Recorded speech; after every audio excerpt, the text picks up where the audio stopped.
Bueno, y como les contábamos tempranito, uno de los invitados esta mañana en Arriba Gente, es un gusto, por cierto, recibirlo, es el historiador y politólogo Gerardo Caetano. Gerardo, que tenemos para hablar y mucho sobre su trabajo reciente. En las próximas horas tiene también prevista una entrevista con Ovaldía en La Mañana en Casa sobre historias mínimas de Uruguay, su nuevo trabajo, su nuevo libro. Pero, Gerardo, la invitación nos tienta mucho a charlar sobre este debate que hemos visto luego de 25 años.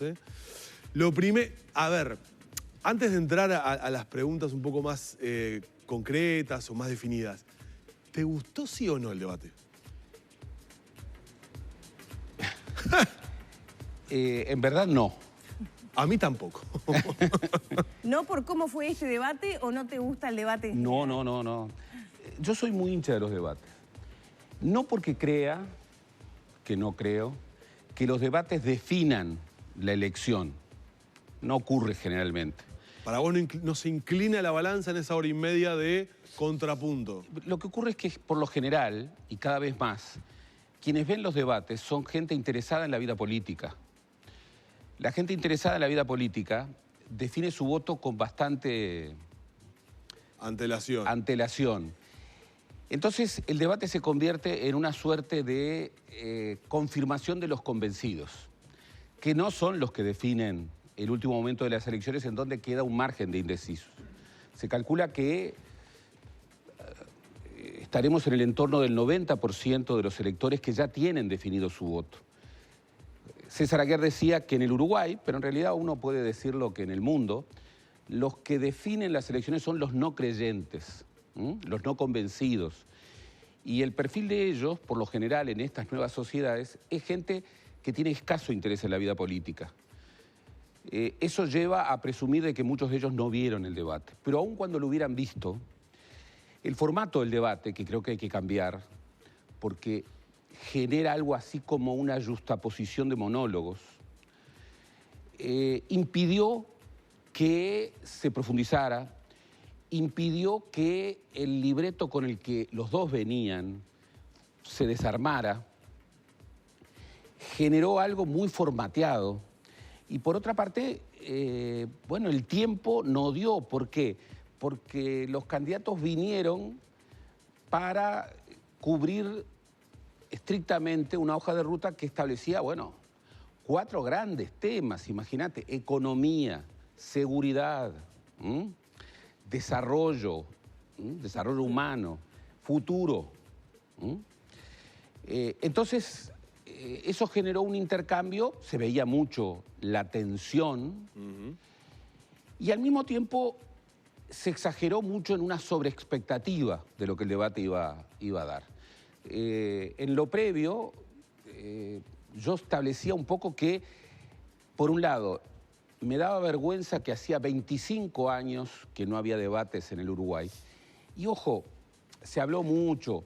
El debate es un instrumento más, entre otros, para calificar un proceso electoral. No es que en una sociedad donde no hay debates hay mala democracia, no. Pero el debate, en una democracia normal, en una democracia plena, como la nuestra está indicada en los rankings de democracia del mundo, el debate debiera ser algo muy común. Habitual. Tú piensas que en los Estados Unidos, cuando llega un presidente, ha debatido prácticamente en todos los estados durante las primarias. O sea que tiene casi 50 debates con sus contrincantes en las primarias. Pero luego tiene debates ya establecidos, claro, con el otro candidato. Yo no digo, acá no da para muchos debates. Yo no digo ni siquiera 19 debates, debate por departamento. Yo lo que digo es que haya debates y que los debates se instalen como una práctica cotidiana. Pero desestructurarlo un poco más. Hablando en términos televisivos, estaba muy guionado. O sea, sí, cada candidato tenía muy incorporado su propio guión. Y con un rol mucho más activo, que lo pueden hacer perfectamente, de los periodistas. Claro. Los periodistas no pueden estar allí simplemente para contar el tiempo, para moderar, sino que tienen que preguntar, intercalar, tiene que haber espacio, bueno, para una repregunta, porque si no, está todo demasiado guionado y es como que uno confirma lo que ya preveía. Y eso, tanto para la televisión como para la lectura o como para cualquier actividad, no es bueno. ¿Quiénes fueron los grandes ausentes de este debate en materia de público objetivo? Quizá los indecisos. Estoy viendo que la última encuesta de Equipos Mori muestra que el 70% de los indecisos vive en el interior y no hubo alusiones concretas al interior del país y tampoco a la franja etaria. El 40% de los indecisos tiene entre 30 y 49 años. Es gente pobre. Además, por ejemplo, uno diría, programación nacional, uno diría en particular, Frente Amplio. El Frente Amplio se juega la elección en el interior del país. Ya en la elección anterior, el Frente no ganó por el voto muy mayoritario en Montevideo y Canelones. Ganó por un voto sostenido en el interior urbano. Todas las encuestas locales hablan de que allí hoy hay debilidad en el voto frente amplista. Bueno, parece inexplicable que no haya habido una mención, una referencia específica hacia el medio agropecuario. Pero además, el medio agropecuario es un medio absolutamente decisivo en un esquema de economía, de producción económica. Hay inseguridad, el desarrollo y el futuro tiene que ver con una transformación verdaderamente revolucionaria, con una nueva ruralidad. Y todo eso estuvo omiso. Yo no quiero caerle las tintas a los candidatos, porque en realidad ellos hicieron una gran contribución. Después de 25 años dijeron, ¿por qué no? Vamos a debatir. Claro, se pactó un debate entre dos en un momento en el que Talvi y el Partido Colorado estaban ascendiendo y estaban compitiendo bastante fuertemente con el Partido Nacional por el segundo lugar.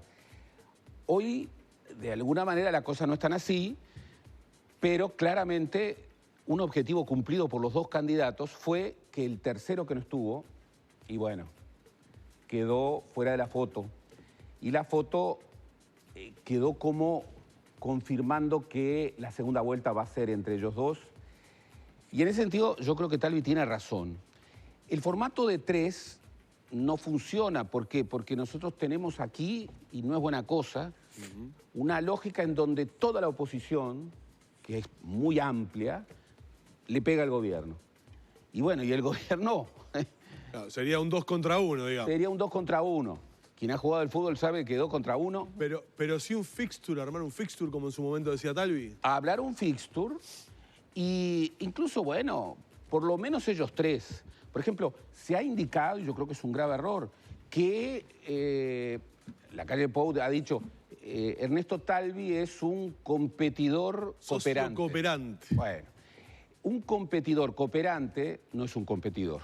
Y yo creo que eso beneficia claramente al Partido Nacional. Y quien quiera desde el Partido Colorado recuperar autonomía, recuperar personería política frente a la ciudadanía, tiene que discutir con el Partido Nacional. Entre otras cosas porque la oposición, y esto rompe los ojos, es un espacio muy diferenciado. Es un espacio en donde, por ejemplo, el debate sobre los eventuales alcances de una coalición de la oposición, en caso de que ganara el gobierno, bueno, plantean discrepancias muy fuertes. Una cosa es una coalición de blancos y colorados más partido independiente, que por todas las encuestas hoy no alcanza. Y otra cosa es una coalición en donde haya que incorporar, por ejemplo, a Guido Manini Ríos. Que hoy lo muestra con un 12% de las encuestas. O sea, puede llegar a tener una representación parlamentaria, cabildo abierto, muy importante, incluso impensada por los propios socios de la oposición. Ni que hablar, tiene la llave de las mayorías parlamentarias, gane quien gane. Y eventualmente puede llegar a tener la llave del gobierno, si este es un gobierno de oposición. Y yo resumo esto, la significación del debate por un gobierno de coalición de la oposición, en una pregunta muy sencilla. Para el ciudadano, ante la segunda vuelta, ¿es indistinto, por ejemplo, que el gobierno que vendría por parte de la oposición tuviera a Manini Ríos como ministro de Defensa? ¿Es indistinto? ¿Es un elemento menor? Yo creo que son debates fundamentales. Y bueno, y allí Ernesto Talvi y Luis Lacalle Pou tienen que discutir. Lacalle ha dicho coalición multicolor, sin exclusiones. Talvi ha objetado. Y Talvi la objetó y Sí, dijo, claro. me separa un océano. El propio Mieres también, Y que el podría estar en la Cabildo discusión. Abierto también, hay un montón de temas que no van a acordar. Perfecto, entonces ese debate, los alcances y los límites de un gobierno, de un eventual gobierno de coalición de la oposición, es un debate fundamental de cara a la segunda vuelta. ¿Cómo no van a tener que debatir los candidatos presidenciales, además de dos partidos? Se ha dicho, tienen historias diferentes, pero pueden converger en el futuro. Sí, pero la convergencia en el futuro, desde que existe esto, ha beneficiado al Partido Nacional. Y lo ha dejado al Partido Colorado en una situación complicada, que es esa tercería distante que no compite. El Partido Colorado, en realidad, hace 20 años que compite para salir tercero. Sí, de Valle para acá, esa es la realidad. Las elecciones lo marcan así, ¿no? Y Talvi, en una interna, bueno, fuerte, competitiva, augural para él, le gana al doctor Sanguinetti y le gana por margen importante, gracias. Bueno, él quiere de alguna manera discutir otra cosa, incorporar otras expectativas. Bueno, yo sé que este tema, no solo en el Partido Nacional, también el Frente Amplio gana pactando un encuentro solo con el Partido Nacional. ¿Por qué?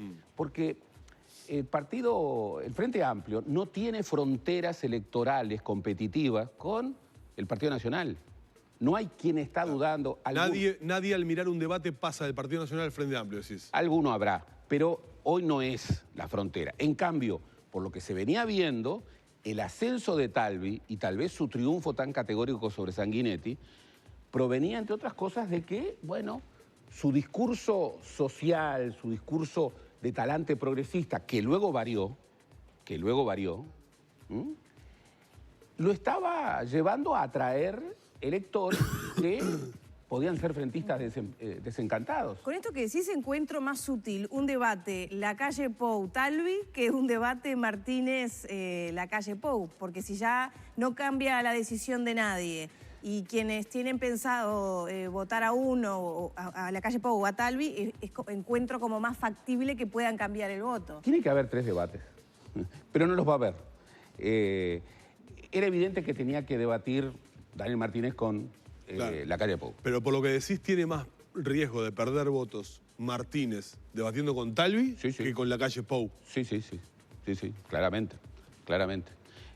Y también tiene más chance de perder o ganar votos un debate entre Lacalle Pou y Ernesto Talvi.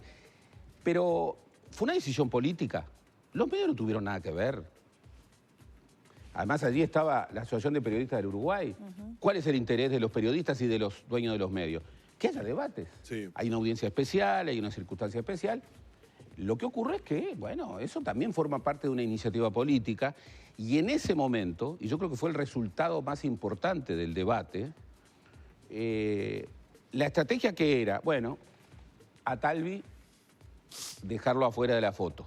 Y la verdad que ese resultado, veremos lo que ocurre en estas 3 semanas, pero... Claro, por lo pronto en estas horas polarizó, digamos, la mirada política. Polarizó. Lacalle y Martínez, ¿no? Polarizó. Pero hay que desdramatizar los debates. En cualquier campaña, en cualquier sistema de partidos, los debates no definen una elección, los debates mueven poco la aguja y al mismo tiempo en estas nuevas sociedades, enojadas, polarizadas, con los medios como gran plataforma para debatir, insultar y tantas otras cosas más, los debates son un ritual democrático importante, salvo que alguno cometa un grave error, y el otro día fue empate porque ninguno cometió error. Y ninguno cometió errores, ¿por qué? Porque los dos, aunque de distinta manera, se aferraron al libreto. Hablábamos en términos futboleros ayer que en realidad salieron a la cancha a no perder, a no recibir perder, goles. A no perder. Yo he dicho, es feo decir que salieron 0-0, porque era un partido 0-0, tal vez 1-1, pero no hubo muchos goles y primó en los dos no cometer errores. Y bueno, en una instancia ya final hay que arriesgar un poco más. Sí. A propósito, recién lo mencionaste y me veo muy tentado en preguntarte a ver si hay una explicación al fenómeno Cabildo Abierto. Porque en muy pocos meses ha logrado captar, según lo que dicen las encuestas, en el entorno del 10-12% de la intención de voto del electorado. ¿Y cómo se explica eso? Bueno, Cuando hay otros emergentes, llámese Novik o algunos otros, que no han logrado despegar. bueno, obviamente que la gran novedad de esta campaña es Cabildo Abierto y su ascenso y su fortaleza refiere a varias causas. En primer lugar, bueno, hoy las campañas en estas nuevas sociedades, cuanto más breves y más contundentes, menos capacidad de desgaste tienen. La contracara es Edgardo Novik y Guido Manini Ríos. Edgardo Novik viene haciendo campaña político-partidaria desde hace prácticamente 5 años y bueno, se pinchó por muchas razones, pero se pinchó. Es evidente que no está marcando lo que se perfilaba. Manini Ríos, que también hizo campaña desde hace 5 años, porque no debemos olvidar que como comandante en jefe del ejército hizo política permanentemente. Para vos se perfiló como comandante en jefe políticamente. ¿Una intención electoralista? Yo no entro en la intención de las personas porque yo juzgo los actos y las ideas, no las intenciones. Pero para vos se perfiló. Pero, a ver, si uno ve a un comandante en jefe del ejército electo bajo el Frente Amplio, que permanentemente está como corriendo la raya de lo que puede o debe o es tradición que diga un comandante en jefe del ejército, que se convierte en un caudillo militar y que al terminar el periodo comienza cada vez más a decir cosas inadmisibles, inaceptables, por las cuales debió ser destituido mucho antes, y finalmente termina en un episodio realmente, bueno, el episodio sigue su trámite judicial y veremos qué es lo que ocurre. Y se dan algunas circunstancias, bueno, Domenech, que es el escribano de gobierno desde hace 25 años. 25 años, de pronto se jubila y justo hace un partido que refiere a los colores artiguistas, obsesión del general Guido Manini Ríos. Manini Ríos piensa un poco y luego es el candidato de Cabildo Abierto. Lo reciben con los brazos abiertos hasta tal punto de que la fórmula es Guido Manini Ríos, ex comandante en jefe del ejército hasta febrero o marzo de este año, y Domenech, escribano de gobierno hasta marzo de este año. Bueno, a veces hay casualidades, pero tantas. Y también se explica porque obviamente Uruguay no es una isla. En toda América Latina, si tú sigues el Latinobarómetro, hay una evolución de la opinión pública hacia lo que podríamos llamar derechas y también ultraderechas. Los ejércitos se han empoderado, el tema de la seguridad es un tema que marca una exigencia de autoridad. Hay una confrontación de las sociedades respecto a la agenda de nuevos derechos. El tema religioso, que en el Uruguay marca poco, sí, pero marca. Y en el caso de Manini Ríos tenemos a una persona que cultiva un catolicismo duro, que incluso también en ese sentido ha cuestionado con sus actos ciertos principios de laicidad. Entonces se convergen muchos elementos, más allá de esa referencia que él niega, pero que rompe los ojos, de ser el caudillo de una institución como el ejército, que siente que es víctima, que el tema jubilatorio lo perjudica, que el tema de cambiar una ley orgánica que viene de la dictadura lo perjudica. Y cuando hablamos de la referencia militar y de la llamada familia militar, no estamos hablando solamente de los efectivos de las Fuerzas Armadas. Todo aquel que ha vivido o que ha viajado en el interior del país, ¿qué es lo que refiere? El ejército, en muchas ciudades del interior, sobre todo donde están radicadas las regiones militares, bueno, cruza sectores populares, cruza redes económicas, más allá de que además, como está aprobado, ha habido un trasvasamiento de votos que estaban dispersos de lo que podríamos llamar las derechas del Partido Nacional y del Partido Colorado, y también, y esto es muy revelador, de un voto popular que estuvo en su momento con Mujica y que ahora... Eso es un fenómeno muy interesante para estudiar, ¿no? Muy interesante para estudiar, por supuesto. ¿Tiene posibilidad de crecer Cabildo Abierto?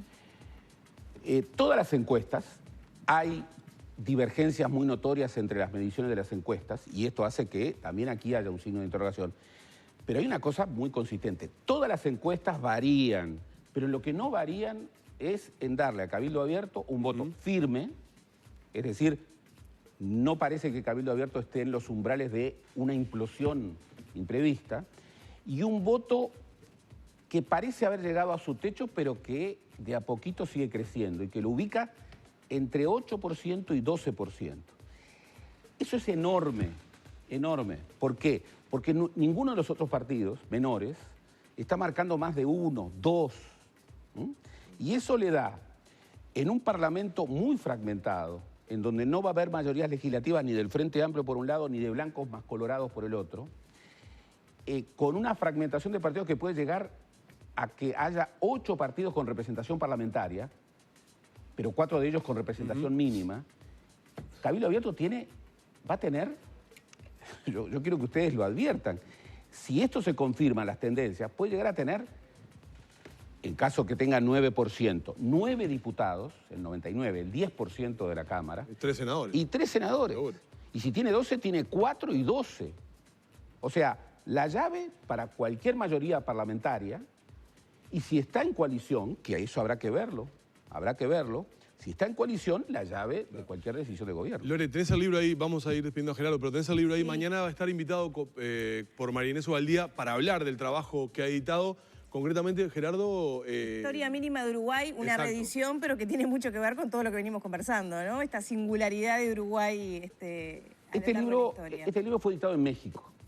Es un libro totalmente nuevo, es un libro que me costó muchísimo, son 2, 3 años de labor, y forma parte de una coalición muy prestigiosa de una institución académica muy relevante de México, que es el Colegio de México, que tiene una colección desde hace, bueno, del año 73, imagínate, 46 años, que ya debe andar por 60 números, que refiere tanto a historias nacionales como a procesos. La Revolución Francesa, el siglo XX, es una colección muy prestigiosa.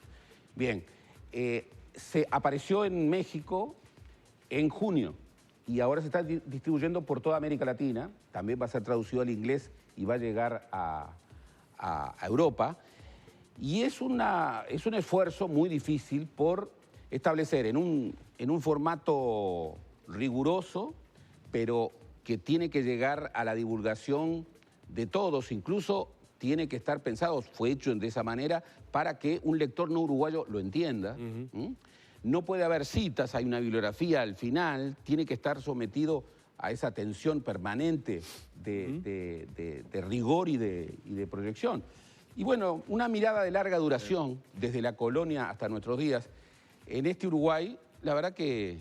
es más que interesante. Gerardo, muchísimas gracias. Bueno, quedan más que invitados a comprar el libro, a tenerlo. Y bueno, mañana vas a estar con María Inés, obviamente ampliando muchísimo más sobre el mismo. Como siempre, es un placer recibirte de mañana acá. No, el placer es mío y les agradezco particularmente. Vamos ya entonces rapidito a la tanda porque tenemos todavía muchísimo más arriba gente para compartir esta mañana.